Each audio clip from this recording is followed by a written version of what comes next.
여러분, 야구에서 가장 무서운 변화는 어떤 걸까요? 대형 FA 영입, 초특급 외국인 투수? 사실 진짜 무서운 건 어느 순간 갑자기 두꺼워져 있는 전력입니다. 조용히, 눈에 잘 띄지 않게. 그런데 돌아보면, 이 팀 왜 이렇게 탄탄해졌지? 이런 느낌이 드는 변화 말이죠. 지금 KIA 타이거즈의 우완 불펜이 딱 그렇습니다. 화려한 발표도 없었고 대대적인 리빌딩 선언도 없었습니다. 그런데 어느새 숫자를 세어보면 젊고 힘있는 우완 투수들이 줄줄이 대기 중입니다. 그래서 요즘 현장에서는 이런 말이 나옵니다. KIA 불펜 생각보다 훨씬 두껍다. 이거 2026년 되면 판이 달라질 수도 있다. 그 중심에는 익숙한 이름들이 있습니다. 장현식, 최원준, 박찬호. 이 세 선수는 지금 당장 불펜에 있는 이름은 아닐 수도 있습니다.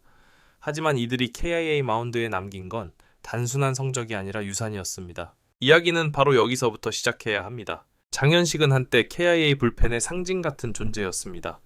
강한 공, 위기 상황에서도 밀리지 않는 멘탈, 그리고 이 이닝은 맡길 수 있다는 신뢰.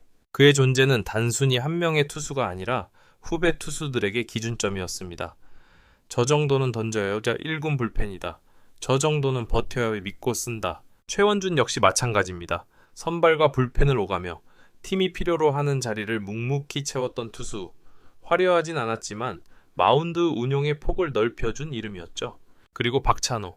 이름만 보면 야수부터 떠올리는 분들도 계시겠지만 KIA 내부에서는 마운드를 대하는 태도의 상징처럼 회자되는 존재였습니다. 이 세 선수의 공통점은 단 하나입니다. 자리를 쉽게 내주지 않았다는 것. 이건 숫자로 남지 않습니다. 하지만 팀 문화로 남습니다. 그리고 이 문화 위에서 지금 KIA의 젊은 우완 투수들이 자라났습니다. 여기서 중요한 포인트 하나. KIA의 불펜이 두꺼워진 이유는 갑자기 좋은 유망주가 몰려왔기 때문이 아닙니다. 계속해서 쌓아왔기 때문입니다. 1대2년 반짝 키워서 쓰고 버린 게 아니라 계속 경쟁시키고 계속 기다리고 계속 실패하게 두면서 남은 선수들이 지금의 젊은 우완 라인을 만들었습니다. 그래서 요즘 KIA 불펜을 보면 이런 특징이 눈에 띕니다. 구속만 빠른 투수가 아니라 역할을 이해하는 투수들이 많다는 점. 이건 정말 중요합니다. 여기선 볼넷만 주지 말자. 이 타자는 변화구로 승부하자. 이 이닝은 무조건 땅볼이다. 이런 판단을 할 수 있는 투수는 단순히 재능만으로 만들어지지 않습니다. 바로 위에서 이야기한 장현식, 최원준, 박찬호 같은 선배들의 시간이 그 판단력을 만들어준 겁니다. 그래서 2026년 이야기가 나오는 겁니다. 지금은 아직 가능성이라는 단어가 붙어 있지만 이 젊은 우완들이 한두 명만 제대로 자리 잡으면 KIA 마운드의 구조는 완전히 달라집니다. 선발이 5이닝만 던져도 이유를 계산할 수 있는 팀, 불펜 소모를 분산시킬 수 있는 팀, 연투를 줄이고 시즌 후반까지 힘을 남길 수 있는 팀. 이게 바로 요즘 KIA 내부에서 그리는 그림입니다. 그리고 이 그림의 핵심 키워드가 바로 젊은 우완 사총사입니다. 아직 이름을 하나하나 확정해서 부르기엔 이르지만 공통점은 분명합니다. 20대 초중반 150km에 근접한 구속, 그리고 이전 세대보다 훨씬 공격적인 투구 성향. 이 선수들이 동시에 올라오기 시작하면 KA 불펜은 믿고 맡길 수 있는 카드가 아니라 상대를 압도할 수 있는 카드로 변합니다. 여기서 중요한 질문이 하나 생깁니다. 왜 하필 지금일까요? 답은 간단합니다. 선발 쪽에서는 이미 어느 정도 틀이 잡혔고 이제는 불펜의 질이 승부를 가르는 시점으로 KBO 환경이 바뀌고 있기 때문입니다. 예전처럼 선발 완투가 당연하던 시대는 끝났습니다. 이제는 6, 7회부터 누가 더 강한 불펜을 꺼내느냐의 싸움입니다. KIA는 이 흐름을 꽤 일찍 읽은 팀 중 하나입니다. 겉으로는 조용했지만 속에서는 계속 우한 자원을 쌓아왔고 결국 지금 생각보다 많이 남아있다는 평가를 받게 된 겁니다. 이게 바로 장현식, 최원준, 박찬호의 진짜 유산입니다. 성적표에 찍힌 숫자가 아니라 그 뒤에서 자라난 선수들. 그리고 이제 질문은 하나입니다. 이 젊은 우한 사총사는 정말 2026년 KIA 마운드를 바꿀 수 있을까요? 아니면 또 하나의 가능성으로 남게 될까요? 누가 먼저 터지고 누가 어떤 역할을 맡게 될지에 따라 이 시나리오는 전혀 다른 방향으로 흘러갈 수 있습니다. 파트 1에서 이야기했듯이 KIA 우완 불펜의 변화는 어느 날 갑자기 튀어나온 결과가 아닙니다. 이제부터는 좀 더 구체적으로 들어가 보죠.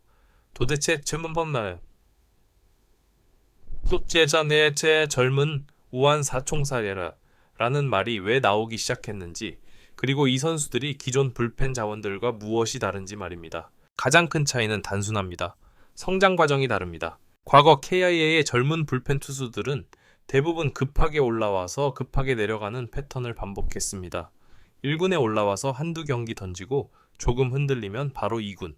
다시 올라와도 역할은 애매했고 결국 자신만의 자리를 만들지 못했죠. 하지만 지금 우한 자원들은 다릅니다.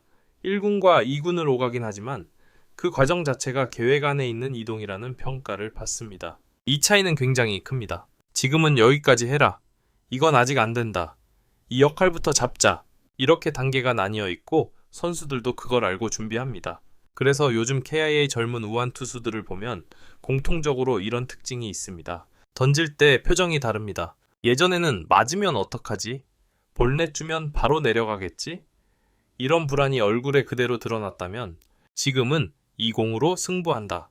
맞아도 괜찮다라는 태도가 보입니다. 이건 기술보다도 환경이 만들어낸 변화입니다. 그리고 바로 여기서 장현식, 최원준, 박찬호의 유산이 다시 등장합니다. 이 선수들은 후배들에게 완벽해야 1군에 남는 게 아니다 라는 걸 몸으로 보여줬습니다.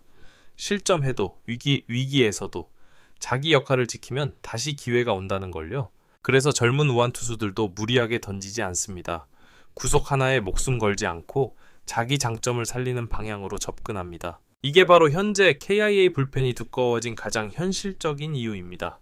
이제 젊은 우한 사총사 이야기로 조금 더 들어가 보죠. 아직 공식적으로 불리는 이름은 아니지만 현장에서는 이미 이중 2명만 자리 잡아도 불펜 판도가 바뀐다는 말이 나옵니다. 왜냐하면 이 4명의 공통점이 분명하기 때문입니다. 첫째, 구속의 평균값이 올라갔습니다. 과거에는 100아웃 던질 수 있는 투수가 희귀했다면 지금은 1사소와의 배웃을 꾸준히 던질 수 있는 투수가 여럿입니다. 이 차이는 시즌 운영에서 엄청난 힘이 됩니다. 둘째, 역할이 겹치지 않습니다. 누군가는 1이닝 올인형이고 누군가는 좌타자 상대로 강하고 누군가는 연투가 가능한 타입입니다. 이게 중요한 이유는 감독이 선택할 수 있는 경우의 수가 많아진다는 뜻이기 때문입니다. 오늘은 이 카드, 내일은 저 카드, 이게 가능해집니다. 셋째, 멘탈이 빠르게 단단해지고 있습니다. 이건 기록으로 잘 드러나지 않지만 현장에서 가장 높게 평가하는 부분입니다. 한 번 맞았다고 무너지는 투수가 아니라 다음 타자를 바로 정리하려는 투수. 이게 불펜에서는 정말 중요합니다. 그래서 KIA 내부에서는 이 선수들을 단순히 유망주라고 부르지 않습니다. 곧 써야 하는 카드, 준비된 카드라는 표현이 더 많이 나옵니다. 물론 아직 한계도 분명합니다. 제구가 완전히 안정된 선수는 많지 않고 변화구 완성도 역시 아직은 더 다듬어야 합니다. 그래서 이 선수들이 지금 당장 필승조로 묶이지는 않습니다. 하지만 중요한 건 2026년이라는 시점입니다. 지금부터 킬 2년 동안 이 선수들이 경험을 쌓고 실패를 겪고 자기 자리를 찾는다면 2026년 KIA 마운드는 완전히 다른 팀처럼 보일 가능성이 큽니다. 선발이 내려간 뒤 불펜에서 흐름을 끊지 않는 팀. 한 명이 흔들려도 바로 다음 카드가 나오는 팀.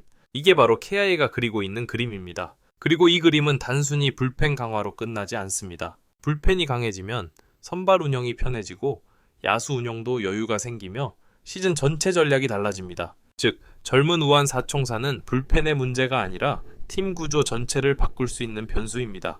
이제 남은 질문은 하나입니다. 이 선수들 중 누가 먼저 터질 것인가? 누가 핵심으로 남고 누가 밀려날 것인가? 그리고 가장 중요한 질문.